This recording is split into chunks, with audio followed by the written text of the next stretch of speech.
Welcome to the Dating Kinky Podcast, a cast about love, sex, romance, and kink. I had an absolutely awful date last night. Well, at least the last night of the day that I'm recording this. It went amazingly online. His witty banter was spot on, so much so that I asked if he'd like to meet the very day we matched. And I'm glad we did. That we didn't wait. Despite that the minute he entered my awareness, I felt sort of weird, a sort of uncomfortable prickling, like wearing a full body suit of itchy wool. Like we just didn't mesh. And that's okay, because not everyone will.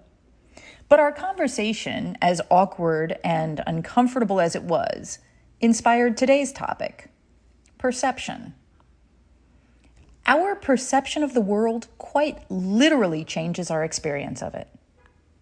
Like in The Matrix, although I fucking hate that analogy because, well, red pill, blue pill bullshit. But they're right. Even when they're wrong, they have that perception part right. Because once you perceive your world a certain way and commit to it, your experiences of the world will often conform to your desires and expectations. You see, I'm a curious person. Pretty much always have been. I wandered the country when I was a young girl, 15 to 16, befriending everyone I met, mostly because I was curious about them. My curiosity about people and their lives that were very different from mine drove me, and in some ways made the world a very different place for me than for people who joined me here and there on my journeys. What I called a grand adventure, they experienced as frightening or disturbing. What I called a fascinating person, they called a weirdo or a creep.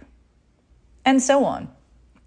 As I've grown, I've realized that part of my perception is in my nurture, how I was raised to give everyone respect and to be interested in their story.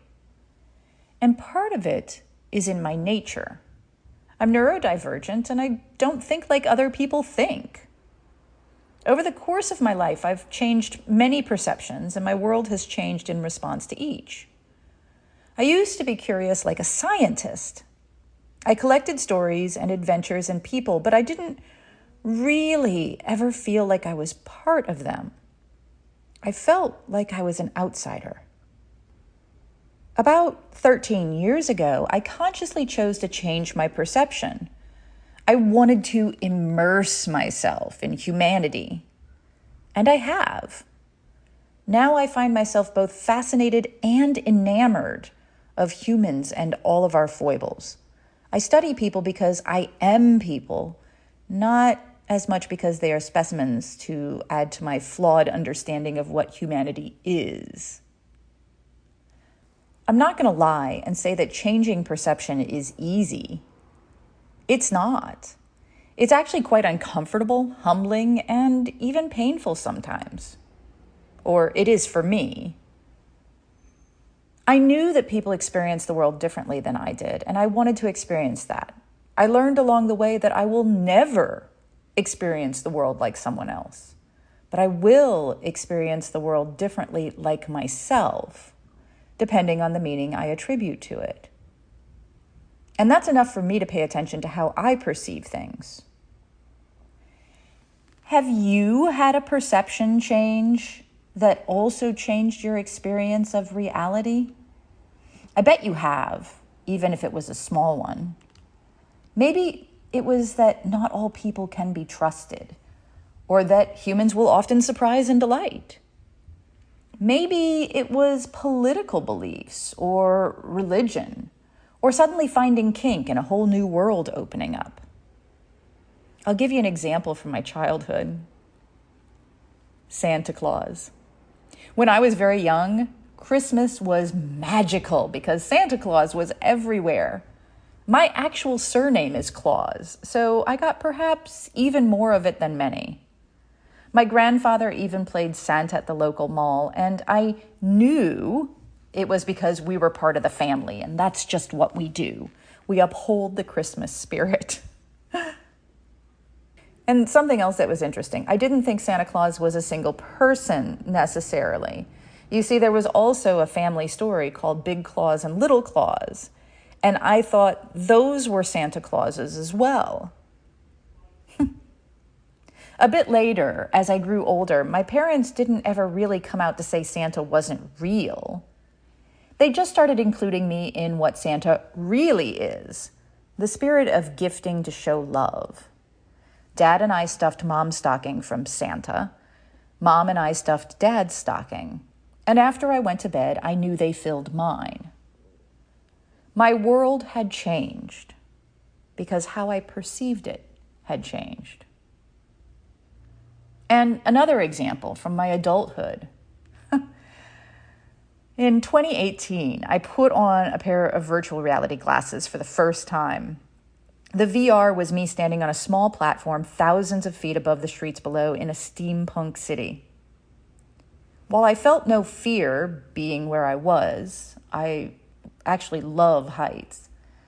I could literally not make myself take a step off the platform, even though I knew that I was standing on a flat carpet in a home. Even though I knew that I was standing on a flat carpet in a room in a home. My perception affected my brain and my ability to take specific actions. Since then, I've done similar experiences and had no problem. But in that moment, I was able to marvel, to enjoy, but not to budge. My experience of my world was altered by my perception. And even after I took those VR glasses off, my reality was changed because I had a very concrete example of how my brain could override what I wanted, regardless of my actual knowledge or reality. What are your thoughts? Are you willing to share a perception change that recreated your world, especially one related to dating or connecting or kink? Thank you for joining me today. If you loved this episode, please share it with others who would enjoy it. And please do join me at datingkinky.com. It's built by kinksters, for kinksters, poly, queer, trans folk, and anyone not quite vanilla. And it's free. Find me on FetLife as Nookie Notes, and on Twitter, Pinterest, YouTube, Facebook, and Medium as Dating Kinky. We're on Instagram as Dating Kinky Official, all one word. Have a kinky day, and I'll catch you next episode.